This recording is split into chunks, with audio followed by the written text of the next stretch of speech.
Matur dan moderator atas kesempatannya.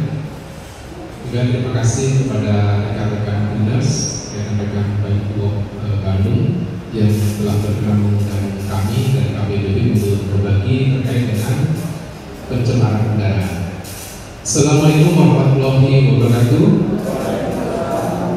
Salam sejahtera untuk kita semua. Tentu kita berbahagia sekali pada pagi ini yang kita dapat berjumpa dalam suasana bahagia, bergembira, dan yang penting kita dalam keadaan sehat walafiat, tentu atas berkat dan rahmat dari Allah SWT. Saya di sini Ahmad Sabruddin, ditemani oleh kawan saya Alfred Sitorus berdiri di kawan saya, kemudian juga Amalia Asbendang berdiri. Nah, ini kawan-kawan ini yang nanti akan meneruskan upaya mendorong pemerintah, mengajak kita semua untuk senantiasa memperbaiki kualitas udara dengan berbagai cara ya, yang antara lain dengan bersepeda.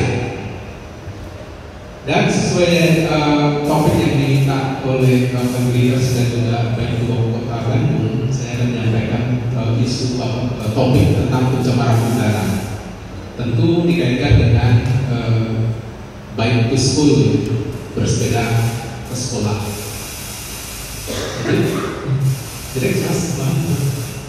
Ya, ternyata ya ini data pencemaran udara di Kota Bandung. Kalau 2 minggu ini ya, hampir 3 minggu ini Jakarta diisukan sebagai kota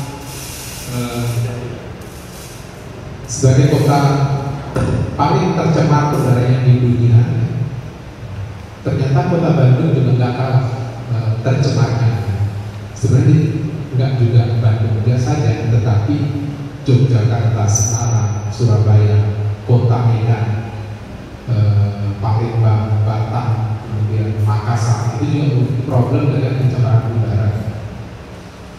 Tapi jangan kemudian temennya banyak, kita tidak melakukan apa-apa, juga tidak seperti itu. Tapi dengan data seperti ini harus mengingatkan kita semua semacam early warning, peringatan dini bahwa kita harus berbuat sesuatu untuk memperbaiki kualitas udara di kota Delta tercinta ini. Bayangkan kota kembang, kalau nanti udara seperti ini tentu akan menyebabkan anak kita sakit, terkena penyakit dan seterusnya. Jadi rata-rata konsentrasi PM10, ya, PM10 kalau ke ibu-ibu, bapak-bapak sekalian pernah terpapar debu, ya. Debu yang sangat lembut ya, tapi yang ukuran PM10 itu partikel atau debu yang ukurannya maksimum 10 ton, kecil sekali. Nah, itu kalau masuk ke pernapasan biasanya pasti akan tersalin oleh bulu-bulu di tenggorokan, itu juga akan nyangkut di tenggorokan, sehingga begitu nyangkut di bulu itu nanti dari tenggorokan, kan tenggorokan kita kan respon ya, bersin ya, keluar lagi. Tapi kalau terus seperti gambaran ini gambaran ini dari selama setahun ya, tahun 2020 saat pandemi saja seperti itu. Jadi kalau kita analogikan sekarang ya pasti akan lebih parah lagi. Jadi kalau setahun terus seperti itu ya nanti akhirnya kadang-kadang tebal, kita nggak bersih lagi gitu. Ujung-ujungnya ispa, infeksi saluran pernapasan akut ya. Jadi begitu benar terjadi iritasi di tenggorokan ya, ujung-ujungnya kena sakit ispa. Nah, yang bawah PM2,5 partikel meter ukuran 2,5 mikron maksimumnya, bisa lebih kecil. Jadi kalau diibaratkan sirotol stabil itu berakhir di belakang. Ingat kan? Serabut di bulan 7. Jadi serabut di bulan 30. PM2,5 serabut jumlah 30 kan kecil sekali. Jadi akhirnya nyaris seperti gas gitu, masuk hidung lewat, gedung tenggorokan lewat, sampai ke bagian terkecil dari paru-paru ke tempat transfer oksigen ke darah, alveolus. Jadi dia sampai meningkat di alveolus.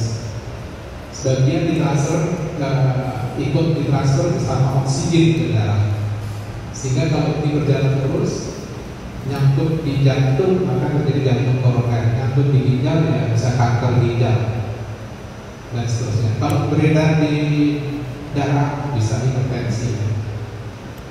Kemudian kalau mengendap di alveolus maka alveolus akan merespon juga ya. Karena benda asing kalau di tenggorokan sama di hidung kan bersih. Kalau di alveolus responnya diguyur gitu. Kayak kita aja celananya kotor diguyur, dipel dengan cairan. Tapi kalau problemnya selama setahun tinggi seperti itu, hitam itu baku mutunya ya, batas amannya. Tapi faktanya kan di atas batas aman, bukan stabil. Artinya apa? Artinya alveolus ngepel dulu. Kalau ngepel dulu, keluar akhirnya alveolusnya. Maka kemudian ada yang sakit bengek kan, suaranya berat. Istilah kerennya itu pneumonia ya. Sakit bengek gitu. Kan alveolusnya kebanjiran, kalau kebanjiran ya. Kebanjiran karena tujuan utamanya membilas benda asing yang masuk ke paru-paru. Tapi dia harus terus akhirnya kebanjiran, jadi penyakit. Nah, isu pneumonia ini pernah muncul waktu Hillary Clinton mencalonkan diri sebagai calon presiden Amerika Serikat waktu itu. Itu diisukan pneumonia. Nggak mungkin, jangan pilih presiden yang calon presiden yang pneumonia. Nggak lucu juga lagi pertemuan empat mata yang sangat bergengsi tiba-tiba bengeknya muncul kan, lucu juga. Nah, artinya kemudian adalah penyakit yang cukup penting harus disingkirkan. Caranya gimana ya? Harus kualitas udara diperbaiki. Tidak mas. Kemudian ini ada karbon monoksida dan ozon ya, O3. Karbon monoksida kelihatannya di bawah baku mutu, hanya sesekali aja lewat baku mutunya. Ini kan di udara ambien, udara ini sudah terbuka ya, relatif jauh dari kita, di atas 5 meter. Tapi kalau yang di pinggir jalan itu biasanya di atas baku mutu. Baku mutu 4000 mikrogram